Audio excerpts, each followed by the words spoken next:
The sun was bright that morning and the sky was clear with only a few white clouds drifting slowly across. It was one of those days that almost asked people to go outside, enjoy the warmth, and forget their worries for a while. The public pool was already buzzing with families, children splashing and the sound of laughter mixing with the sharp whistle of lifeguards keeping an eye on the swimmers. The scent of sunscreen and chlorine lingered in the air. It was the kind of place where people went to relax and feel free, even for just a couple of hours. Among the visitors was a man who had seen much more of life than most people at the pool. He rolled himself carefully toward the water in his wheelchair, moving at his own pace and keeping his gaze forward. He had been a captain in the military, and though his service days were behind him, they had left their mark. He no longer had the freedom to move on his own 2 feet. His wheelchair was not just a piece of equipment. It was his independence, his legs, and his way of living a normal life. Every place he went, the chair came with him, and with it came the quiet reminder of all that he had been through. Still, he did not come to the pool to dwell on his past. Water therapy had become an important part of his routine, a way to stretch, strengthen, and simply feel lighter for a while. The water carried his body in ways the ground could not, and beyond the physical benefit, he just loved the feeling of floating, how it made the world's weight a little easier to carry. He positioned his chair at the side of the shallow end, where the lifeguards and a few regulars recognized him. Some greeted him with a smile or a friendly nod, small acts of respect he had grown to appreciate. Children ran past with floaties strapped to their arms, their laughter ringing in the air. Parents shouted reminders to slow down and be careful, while others spread towels on chairs and set up snacks under umbrellas. The pool was alive, full of the kind of everyday joy that only summer days seemed to bring. The man watched with quiet contentment before beginning the slow process of moving into the water. He was careful, always careful as he shifted his weight and lowered himself into the pool. Once he felt the water hold him, he let out a small sigh of relief. In the water, he wasn't bound by wheels or the stiffness of old injuries. In the water, he was just another person. For a while, it was peaceful. He swam gentle laps, moved through stretches, and allowed the cool water to soothe his tired muscles. Around him, the world carried on. Kids splashing, teenagers daring each other to jump from the diving board, parents chatting by the side. Everything felt normal, which was exactly what he wanted. But peace has a way of being interrupted, especially in public spaces. On this particular day, the interruption came in the form of a woman who arrived later than most. She was easy to notice not just because she was loud, but because she carried herself in a way that suggested the world owed her something. From the moment she walked in, she seemed unhappy. She frowned at the staff, complained about the entry line, and muttered loudly about how crowded the place was. Her voice cut through the usual cheerful noise of the pool, and even though people tried to ignore it, she had a way of drawing attention. She found a chair close to the water and set her things down with a huff, already looking irritated. The man in the pool noticed her, though he didn't pay her much mind at first. He had encountered people like her before, people who seemed to look for reasons to be unhappy. Still, he hoped she would settle in and let the day move along quietly, but it wasn't long before her eyes landed on his wheelchair sitting near the edge of the pool. She tilted her head, narrowed her eyes, and frowned in disapproval. To her, it seemed the chair was in the way, though it was carefully positioned out of any walking path. The man didn't notice her glare at first. He was focused on his exercises, his arms pushing gently against the water's resistance. But others around the poolside noticed. A few exchanged glances, as if silently acknowledging that the woman's expression meant trouble was brewing. Meanwhile, the man continued enjoying his time. The water calmed him, gave him strength, and reminded him that he was still capable of so much. He was unaware that only a few feet away, someone was already finding a reason to make his simple day at the pool harder than it needed to be. For now he was content, floating on his back with his eyes on the sky, letting the sun warm his face. The woman, however, didn't stop staring. She folded her arms, shifted in her seat, and sighed dramatically as though the presence of the wheelchair somehow inconvenienced her. Children ran past her chair and she scolded them, even though they weren't in her way. Parents avoided eye contact with her, preferring not to spark a confrontation. Slowly, the sense of ease around that part of the pool began to fade, replaced by the quiet tension that comes when someone selfish starts to disturb the peace. Still, the man in the water had no idea. For him, that morning was about freedom. about being in a place where he could move without limits. The woman's disapproval was just the beginning of what was about to unfold, though nobody could have guessed it at that moment. The chair sat quietly by the poolside, waiting for him when he was ready to climb out, as it always did. But on that day it would become the center of a scene that nobody at the pool would forget. The afternoon sun was climbing higher, and the heat seemed to rest heavy on the pool deck. The sound of splashes and playful laughter filled the air, but under all of it a small storm was starting to build. The man continued his slow laps, keeping his mind focused on the gentle rhythm of moving through the water. It had taken him years to find peace with the changes in his life, and the pool was one of the few places where that peace came easily. He had no idea that trouble was waiting for him just a few feet away. The woman who had arrived earlier still sat by her chair, shifting restlessly and glancing at the wheelchair that was parked neatly at the pool's edge. She kept frowning, shaking her head, and making little noises of disapproval. People nearby noticed her growing agitation. Parents pulled their children a little closer, not wanting them to become a target of her sharp tongue. The lifeguards kept their focus on the swimmers, but even they were starting to glance at her now and then, sensing that she might cause a problem. The man finished a lap and turned, floating gently as he caught his breath. He smiled faintly at a child splashing with his father nearby. That smile faded when he heard a sudden scraping sound against the concrete deck. He looked up and saw what he had never expected. The woman was standing over his wheelchair, her hands gripping the handles as she pulled it away from the edge.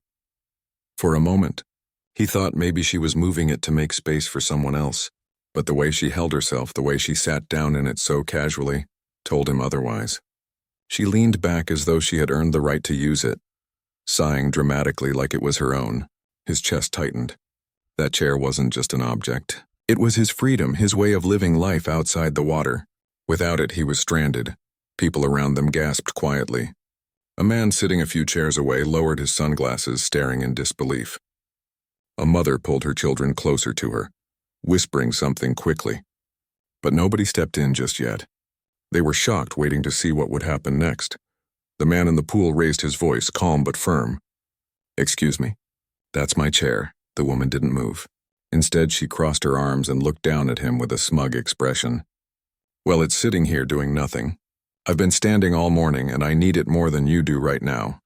Her tone was sharp, entitled, as though she believed the world owed her comfort at someone else's expense. The man blinked, trying to keep his composure. "That chair is not for anyone else to use. It's mine, and I need it to move," she scoffed, waving her hand dismissively. "Oh, come on. You're in the pool. You don't need it right this second. Don't be so dramatic. It's not like anyone else is using it." The people around them shifted uncomfortably. They could feel the tension rising. Some whispered quietly, but nobody wanted to be the first to interfere. The lifeguards glanced at one another, uncertain if they should step in immediately or wait. The man moved slowly to the pool's edge, holding onto the rail for balance as the water supported him. He tried again, his voice still calm but carrying more weight now. "That chair is not for resting. It's not just a seat. It's the only way I get out of here safely. I need you to return it to where it was." The woman rolled her eyes, tilting her head back as if his words were nothing more than an annoyance. "You don't look helpless to me. You can climb out. You're stronger than you think. You don't need this chair as much as you say. Honestly, people act like they deserve special treatment all the time, and I'm tired of it." A ripple of discomfort spread across the pool deck. Several parents frowned. One older man shook his head in disbelief, muttering something under his breath. The veteran could feel his patience being tested, but years of discipline held him steady. He would not shout, he would not lose control, but he would not let her take what was his. "I served my country," he said slowly, his words heavy with meaning. "I earned every scar I carry. And that chair isn't about special treatment. It's about survival. Please give it back." Her face hardened, but she laughed, the sound sharp and hollow. "Oh, please. Everyone has a story. You think you're the only one who's had a hard time? Stop trying to guilt people with your past. I'm using the chair for a few minutes. You'll survive without it." Gasps and murmurs spread louder now. A teenager nearby lifted a phone, recording what was happening. The lifeguards stepped closer, one of them blowing a short whistle to get attention. The woman ignored them, gripping the chair tighter as though daring anyone to challenge her. The man took a deep breath, steadying himself as he clung to the rail. His body wasn't what it used to be, and climbing out of the water without the chair would be difficult, maybe even dangerous. But he refused to let her see his struggle as weakness. He held himself tall in the water, meeting her eyes with calm determination. "Ma'am," he said evenly, "you don't understand what you're doing. That chair is not just mine, it is me. Without it, I cannot live my life the way I need to. You don't get to take that from me because you feel tired. Now I'll ask one more time. Return it." Her smirk faltered for just a second, but she quickly masked it with a sneer. "Or what, you're going to stop me? You're in no position to tell me what I can or can't do." That statement drew a collective intake of breath from the crowd. The boldness of her words left people stunned. A mother holding her toddler shook her head in disbelief. An older man stood from his chair, clearly ready to step in if things went further. The lifeguards had fully turned their attention to the situation now, one of them already speaking into a radio for backup. But the man in the pool stayed steady, his gaze unshaken. He had faced worse than this. He had faced fear, danger, and pain. A woman's ignorance would not break him. The silence that followed her challenge was heavy, filled with the unspoken question of what he would do next. Slowly, he began to move toward the pool steps, each motion deliberate. He did not rush, he did not stumble. Every movement was filled with the weight of his strength and the patience he had learned through years of hardship. The people around him watched closely, sensing that something important was unfolding. The woman shifted uncomfortably in the chair now, tapping her fingers against the armrests. Her confidence was still there, but cracks were beginning to show. She hadn't expected him to stay so calm, nor had she expected the growing disapproval of the crowd. Yet she stayed seated, stubborn, clinging to her false sense of entitlement. The man reached the steps and held onto the rail, water dripping down his face and shoulders. He didn't need to shout. His presence alone carried more power than raised voices ever could. And though the woman still sat there defiantly, the truth was clear to everyone else watching. She had crossed a line. She had taken something that was not hers, and she was about to learn that some actions have consequences. The pool deck had grown quiet. The laughter and chatter that had filled the air earlier was now replaced by whispers and uneasy glances. Children clung to their parents, sensing the tension, while the lifeguards kept one eye on the swimmers and the other on the growing standoff. The man had reached the steps, gripping the rail tightly as water dripped steadily from his arms. He was steady, but everyone could see the effort it took for him to move without his wheelchair. Still, his composure never cracked. Years of discipline had trained him to stay calm under pressure, and now that calmness was his shield. The woman in the wheelchair shifted again, crossing her legs with exaggerated confidence. She looked down at him as if daring him to say more. Her smug smile returned, though the edges were less sharp now. She could feel the weight of the crowd's judgment, but her pride would not let her back down. "See? You can stand. You don't need this chair as badly as you pretend. People are always exaggerating. I'm tired of seeing folks get pity while the rest of us have to put up with discomfort." A murmur rippled through the crowd. Several people shook their heads in disbelief. One man near the back muttered, "Unbelievable," loud enough for others to hear. A teenager still recording with his phone whispered to his friend, "This is going to blow up online." The veteran held on to the rail, his body tense but his voice calm. Standing at the edge of a pool is not the same as walking across a room. You don't understand what you're talking about. That chair is my way of living a normal life. It is not for you. Not for anyone but me. The woman rolled her eyes dramatically, sighing as though she were the one being mistreated. You veterans think you're heroes forever. Newsflash, the rest of us work hard too. You're not the only one who struggles. I deserve to sit if I want to sit. Gasps echoed across the deck. Even people who had tried to avoid getting involved couldn't hold back their shock now. A mother holding her young daughter called out, "That's not your chair. Give it back." Another person added, "You don't get to decide what someone else needs." The lifeguard nearest to the situation stepped closer, blowing the whistle once to grab attention. "Ma'am, you need to return that wheelchair to its rightful owner." His tone was firm, but the woman waved him off. "Oh, don't start with me," she snapped. "I paid to be here just like everyone else. You're not going to tell me where I can or can't sit. This man doesn't own the pool." The veteran lifted himself one step higher, his hands gripping the rail as he fought gravity without his chair. His arms trembled, but he refused to let the struggle show as weakness. His voice carried across the pool, stronger now. This is not about who owns the pool. This is about basic respect. That chair represents more than you'll ever understand. You don't take from someone what keeps them whole. For the first time, the woman's smirk faltered. She shifted in the chair, suddenly restless. The crowd was no longer silent bystanders. They were openly on his side now. Some clapped in support, others voiced agreement. She tried to brush it off with a wave of her hand, but the uneasy glance she cast at the growing audience betrayed her slipping confidence. Still, her pride pushed her forward.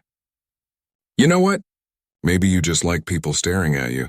Maybe you enjoy all this attention. You've got everyone feeling sorry for you, and now you're the center of the show. Congratulations. The words stung the crowd more than they stung him.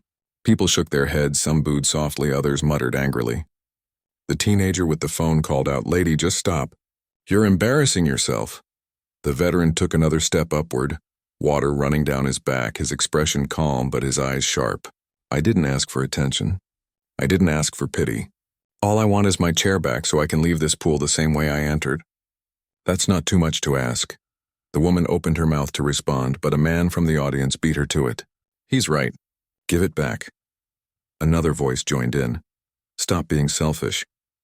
The pool deck had turned against her entirely now. Her shoulders stiffened as she realized she was alone in her fight, yet she clung to her pride, unwilling to admit fault. The lifeguard spoke again, louder this time. Ma'am, this is the last time I'll tell you. Return the chair now. His stance was firm, and another staff member had approached, standing ready to assist. Even the children had gone quiet, sensing something serious was happening. The veteran finally reached the top step, pausing to steady himself against the rail. He looked directly at the woman, his voice low but powerful. You see me here, struggling to get out of this pool without what I need. And still you sit there holding on to what isn't yours. Do you really believe this makes you strong? Her eyes darted around nervously. The crowd's stares burned into her. She tried to laugh, but it came out shaky. Oh, everyone's so dramatic. It's just a chair. You'll get it back. But the damage was done. Everyone had seen her actions for what they were, selfish and cruel. The veteran didn't need to argue anymore. The truth was laid bare before all of them. The weight of his calm words, the dignity with which he carried himself stood in sharp contrast to her childish defiance. The silence that followed was thick. People waited, wondering if she would finally give in or if the situation would escalate further. The veteran stayed steady, his presence commanding without force. He had endured battles far greater than this one, but this moment mattered because it was about respect, about reminding the world that some lines should never be crossed. The woman gripped the armrests tightly, her knuckles white, caught between her pride and the growing realization that she had already lost the crowd. She tried to look confident, but her shifting posture betrayed her unease. The veteran stood strong at the pool's edge, and the people around him stood with him, waiting for what would happen next. The air around the pool was thick with tension. It seemed like even the summer heat had paused, waiting to see what would happen next. Every pair of eyes was locked on the scene. Parents, children, lifeguards, and even those who had just walked in stopped in their tracks. The man stood at the edge of the pool, his body still wet from the swim, holding onto the rail for support. His face was calm, but there was strength in his eyes that no one could miss. He wasn't angry, but he was firm, and that firmness carried more weight than shouting ever could. The woman, still sitting in the wheelchair, tapped her fingers on the armrest, her earlier confidence fading. She tried to laugh, a weak sound that didn't fool anyone. This is ridiculous. Everyone's acting like I stole gold or something. It's just a chair. He'll get it back. Her words fell flat. The crowd didn't buy it. They had already seen enough to know what was right and what was wrong. A murmur of disapproval moved through the onlookers, and one of the lifeguards stepped forward. His voice was steady and professional. Ma'am, this is not your property. You need to return it right now. The woman waved her hand dismissively, but her bravado was slipping. You don't understand. I was tired. My legs hurt from standing. Why does he get to have comfort when the rest of us don't? The man's voice cut through her excuses, calm and steady. It's not comfort. It's necessity. Without that chair, I can't move. You've taken something you don't need, but I cannot live without it. That's the difference. His words hung in the air like a bell that had just been struck. The crowd nodded, some even clapped quietly in agreement. The woman's cheeks turned red, though whether from embarrassment or anger wasn't clear. She shifted uncomfortably, her grip tightening on the handles of the chair. Then came the moment that changed everything. The man straightened his shoulders, water still dripping down his arms, and spoke with a calm authority that silenced even the whispers. "I am a retired captain. I served this country for years. I gave everything I had, and part of that cost was my ability to walk. This chair isn't a convenience, it's my life. And you took it without thought, without respect, as if it meant nothing. That is what you don't understand." The crowd reacted instantly. Gasps, then clapping, then a few cheers. People who had been hesitant to speak earlier now raised their voices. "Give it back," one man called. "Show some respect," another added. The pool deck seemed to come alive with support, voices rising in unity behind the veteran. The woman's face drained of color. Her lips parted, but no words came out at first. She looked around, desperate for even one person to back her up. But every pair of eyes was against her now. Even the children, who moments ago had been splashing and laughing, were watching quietly, sensing the seriousness of what was happening. Finally, she managed to mutter, "You think saying that makes you better than me?" The man didn't flinch. "No, it doesn't make me better. But it does mean I've earned the right to keep what's mine, and to expect a basic level of respect from others. That's not too much to ask." The crowd erupted again, this time with louder applause and shouts of agreement. The woman shifted in the chair, her stubbornness crumbling under the weight of so many eyes. She tried one last defense. "Well, how was I supposed to know? Nobody told me. I just saw an empty chair." The man's gaze softened slightly, but his words were still firm. "You didn't need anyone to tell you. All you needed was empathy. If you had paused for even a second to think, you would have known it wasn't yours to take. That's what respect is, choosing to consider someone else's needs even when it's not convenient for you." There was a long silence after that. The only sound was the soft splash of water in the pool and the occasional chirp of a bird overhead. The woman's eyes dropped, no longer able to meet his steady gaze. The strength she had been clinging to slipped away, and for the first time since she sat down in that chair, she looked small. One of the lifeguards stepped forward again, his hand resting on the back of the chair. "Ma'am, it's time to give this back now." His tone left no room for argument. Slowly, almost reluctantly, she pushed herself up from the seat. The movement was stiff, awkward, like her pride was fighting every inch of it. The crowd was quiet, waiting. She stepped aside, and the lifeguard rolled the chair back to its rightful place by the pool. The man reached out, gripping the armrest with steady hands. With practiced ease, he lowered himself into it, sighing softly as relief spread across his face. He straightened back in the seat that belonged to him, and for the first time since the confrontation began, he allowed himself a small, genuine smile. The pool deck erupted in applause. People clapped, some cheered, and a few even whistled in support. Children smiled, parents nodded with approval, and strangers who had never spoken to him before called out words of thanks. "Thank you for your service," someone shouted. Another voice added, "You handled that better than anyone else could." The woman stood a few feet away, red-faced and trembling with a mixture of anger and embarrassment. She opened her mouth as if to argue again, but the sound of applause drowned her out. The lifeguards exchanged looks, and one of them gestured toward the entrance.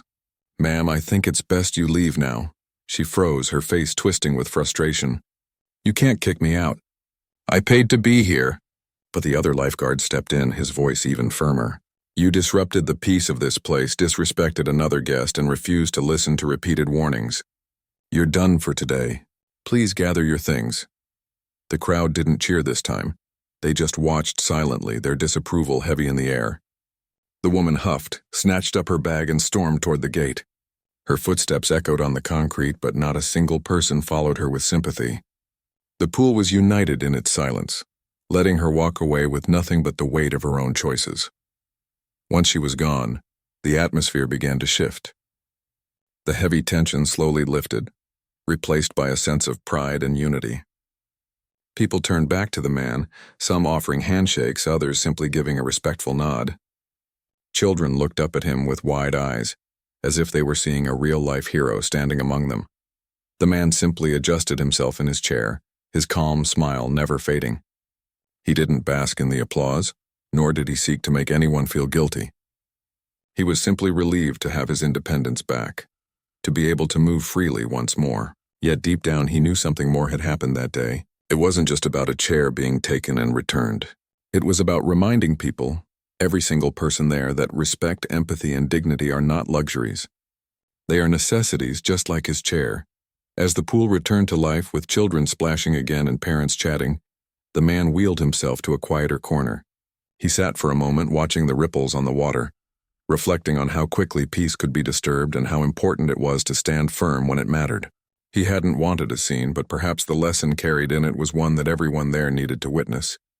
The applause still echoed faintly in his ears, but what stayed with him most was the look on the faces of those around him, the recognition, the respect, the silent promise that they had learned something valuable from what they had just seen.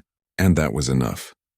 The pool area slowly returned to life after the woman left, but the atmosphere was different now. There was a stronger sense of unity among the people, as if they had all gone through something important together. Parents spoke softly to their children, explaining why respect mattered. The lifeguards, though professional and calm, couldn't help but glance toward the veteran with newfound admiration. Even the younger kids who had been playing in the shallow end seemed more aware, stealing curious glances at the man in the wheelchair as though he had just stepped out of a story they would remember for a long time. The man sat in his chair, breathing deeply, feeling the weight of the moment settle. He hadn't wanted any of this. He had come to the pool simply to exercise, to feel the water carry him in a way the ground could not. But now he had become the center of attention, and not because he had asked for it.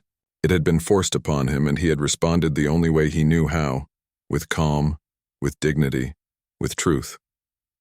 A boy no older than 10 approached him hesitantly, holding his mother's hand.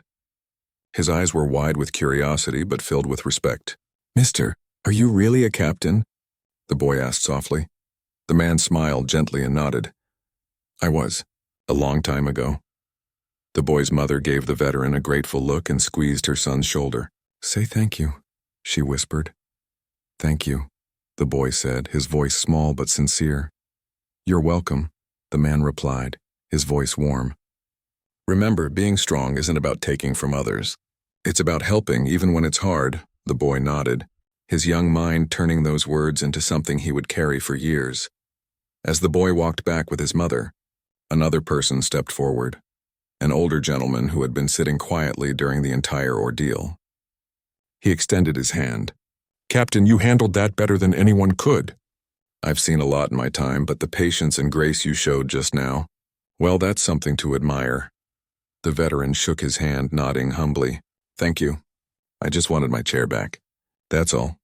"Yes," the man said thoughtfully, "but you also gave everyone here a lesson that some of us needed to hear." The veteran didn't respond right away. He simply nodded again, letting the words settle. He hadn't thought of it that way, but maybe it was true. Maybe this small scene at a pool would echo in ways he couldn't fully see. Over the next hour, people approached him one by one. Some thanked him for his service. Others apologized that he had been treated so unfairly. A few simply offered a quiet smile or a nod, gestures of respect that spoke louder than words. Each encounter reminded him that despite one person's selfishness, there was still kindness in the world, and kindness was stronger. Eventually, the pool began to empty as families packed up their bags and children wrapped themselves in towels. The summer sun had started to dip lower, casting a golden glow across the water. The man wheeled himself toward the quieter side of the pool. Seeking a moment alone, he looked out at the water, watching the ripples catch the fading light. He thought about the woman, the way she had stormed in, the way she had taken his chair without hesitation, the way she had clung to her pride until the very end. He didn't feel anger toward her anymore, only sadness. Sadness that someone could be so blind to the needs of others. Sadness that pride could make a person forget empathy. He hoped in some small way that the lesson she had been forced to face would stay with her even if she never admitted it out loud. The sound of footsteps pulled him from his thoughts. One of the lifeguards approached, carrying a clipboard. He looked young, maybe in his 20s, but his expression was serious. "Sir, I just wanted to thank you again," the lifeguard said. "Not just for your service, but for the way you handled today. We're trained to deal with difficult people, but you showed us something different. You showed us how to stand firm without losing respect." The veteran offered a small smile. "You did your job. You stood up when you needed to." "That matters too." The lifeguard nodded, visibly moved. "We'll be telling this story here for a long time. People will remember it. I know I will." After the lifeguard left, the man sat quietly for a long while. The pool was nearly empty now, only a few families lingering at the far end. The stillness was comforting. He thought about his years of service, about the battles he had fought, the sacrifices he had made. He thought about the long road that had brought him to this chair, and how it had changed his life forever.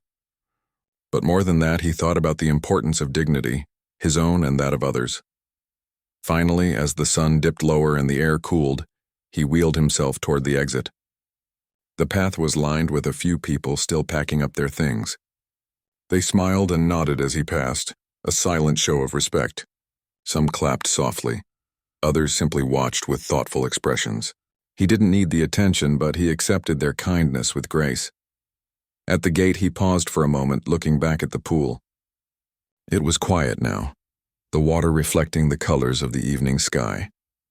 He took a deep breath and let it out slowly.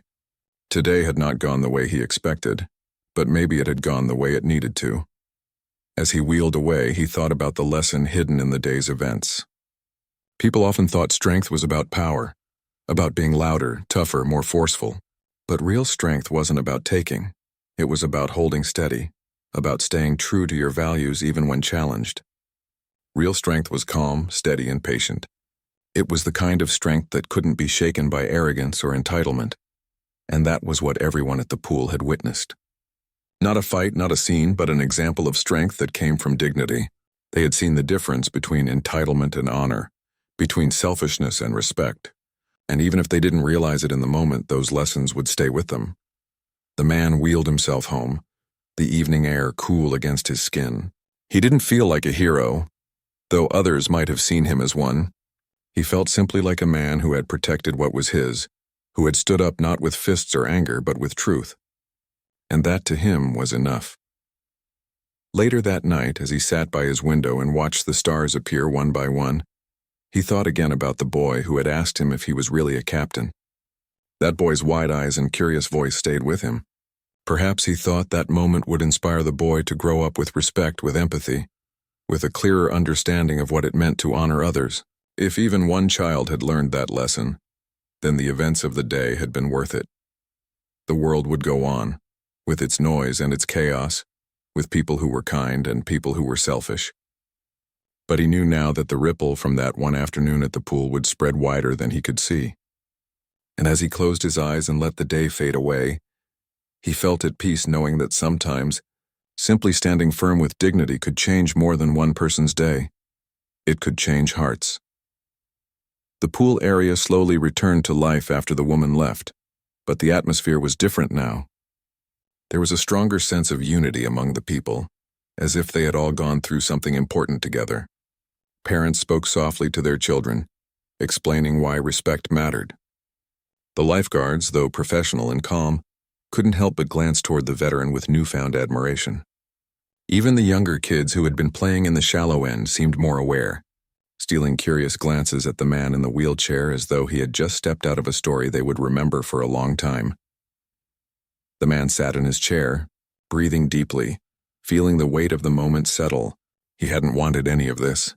He had come to the pool simply to exercise, to feel the water carry him in a way the ground could not. But now he had become the center of attention, and not because he had asked for it. It had been forced upon him, and he had responded the only way he knew how, with calm, with dignity, with truth. A boy no older than 10 approached him hesitantly, holding his mother's hand. His eyes were wide with curiosity but filled with respect. "Mister, are you really a captain?" the boy asked softly. The man smiled gently and nodded. "I was, a long time ago." The boy's mother gave the veteran a grateful look and squeezed her son's shoulder. "Say thank you," she whispered. "Thank you," the boy said, his voice small but sincere. "You're welcome," the man replied, his voice warm. "Remember, being strong isn't about taking from others. It's about helping even when it's hard." The boy nodded, his young mind turning those words into something he would carry for years. As the boy walked back with his mother, another person stepped forward, an older gentleman who had been sitting quietly during the entire ordeal. He extended his hand. "Captain, you handled that better than anyone could. I've seen a lot in my time, but the patience and grace you showed just now, well, that's something to admire." The veteran shook his hand, nodding humbly. "Thank you. I just wanted my chair back. That's all?" "Yes," the man said thoughtfully. "But you also gave everyone here a lesson that some of us needed to hear." The veteran didn't respond right away. He simply nodded again, letting the words settle. He hadn't thought of it that way, but maybe it was true. Maybe this small scene at a pool would echo in ways he couldn't fully see. Over the next hour, people approached him one by one. Some thanked him for his service. Others apologized that he had been treated so unfairly. A few simply offered a quiet smile or a nod, gestures of respect that spoke louder than words. Each encounter reminded him that despite one person's selfishness, there was still kindness in the world, and kindness was stronger. Eventually, the pool began to empty as families packed up their bags and children wrapped themselves in towels. The summer sun had started to dip lower, casting a golden glow across the water. The man wheeled himself toward the quieter side of the pool, seeking a moment alone. He looked out at the water, watching the ripples catch the fading light. He thought about the woman, the way she had stormed in, the way she had taken his chair without hesitation, the way she had clung to her pride until the very end. He didn't feel anger toward her anymore, only sadness. Sadness that someone could be so blind to the needs of others. Sadness that pride could make a person forget empathy. He hoped in some small way that the lesson she had been forced to face would stay with her even if she never admitted it out loud. The sound of footsteps pulled him from his thoughts. One of the lifeguards approached, carrying a clipboard. He looked young, maybe in his 20s, but his expression was serious. "Sir, I just wanted to thank you again," the lifeguard said. "Not just for your service, but for the way you handled today. We're trained to deal with difficult people, but you showed us something different. You showed us how to stand firm without losing respect." The veteran offered a small smile. "You did your job. You stood up when you needed to." "That matters too," the lifeguard nodded, visibly moved. "We'll be telling this story here for a long time. People will remember it. I know I will." After the lifeguard left, the man sat quietly for a long while. The pool was nearly empty now, only a few families lingering at the far end. The stillness was comforting. He thought about his years of service, about the battles he had fought, the sacrifices he had made. He thought about the long road that had brought him to this chair, and how it had changed his life forever. But more than that, he thought about the importance of dignity, his own and that of others. Finally, as the sun dipped lower and the air cooled, he wheeled himself toward the exit. The path was lined with a few people still packing up their things. They smiled and nodded as he passed, a silent show of respect. Some clapped softly. Others simply watched with thoughtful expressions. He didn't need the attention, but he accepted their kindness with grace. At the gate, he paused for a moment, looking back at the pool. It was quiet now, the water reflecting the colors of the evening sky. He took a deep breath and let it out slowly. Today had not gone the way he expected, but maybe it had gone the way it needed to. As he wheeled away, he thought about the lesson hidden in the day's events. People often thought strength was about power, about being louder, tougher, more forceful. But real strength wasn't about taking. It was about holding steady, about staying true to your values even when challenged. Real strength was calm, steady, and patient. It was the kind of strength that couldn't be shaken by arrogance or entitlement.